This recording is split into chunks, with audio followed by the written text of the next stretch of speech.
வணக்கம். அதாவது நான் வாங்குறேன். ரொம்ப நாளா ஒரு இடம் வாங்கணும்னு நினைக்கிறேன். என்னால வாங்க முடியல. ஒரு வீடு வாங்கணும்னு நினைக்கிறேன், வாங்க முடியல. புது காரு, வண்டி எதுவுமே வாங்க முடியல. பட் அமௌண்ட் ரெடி பண்றோம், பட் என்னால செய்ய முடியல அப்படின்னு நினைக்கிறவங்க என்ன பண்ணலாம், உங்க லக்னத்துக்கு 4ல பாவகிரகங்கள், அதாவது பாவகிரகம்னா சனி பகவானோ, ராகு, கேது, செவ்வாயோ, ஸோ இவங்க இருந்தாங்கன்னா, இது திசையும் ஒத்து வந்தா மட்டும்தான். உடனே நாங்க எங்களுக்குலாம் 4ல இருக்கு, நாங்க நல்லா இருக்கோம் அப்படின்ற மாதிரி சொல்லாதீங்க. சரியில்லாதவங்களுக்கு தான் இந்த இது. அவங்களுக்கு பழைய மனை, பழைய கட்டடம், பழைய கார், பழைய வண்டி, ஸோ செகண்டல் ஐட்டம்ஸ் வேற ஒருத்தவங்க பேர்ல இருந்து நம்ம பேருக்கு மாறினா அது கண்டிப்பா உங்களுக்கு நிரந்தரமா இருக்கும்.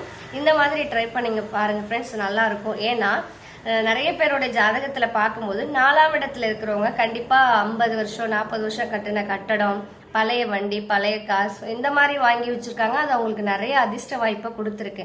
நம்ம புதுசா தான் செய்யணும் அப்படிங்கிறதுல இந்த மாதிரி உள்ளவங்களுக்கு அந்த திசையும் நடந்துச்சுன்னா அவங்களுக்கு செகண்டல் ரொம்ப லக்கியை கொடுக்கும். ஸோ இந்த மாதிரி ட்ரை பண்ணி பாருங்க. நன்றி.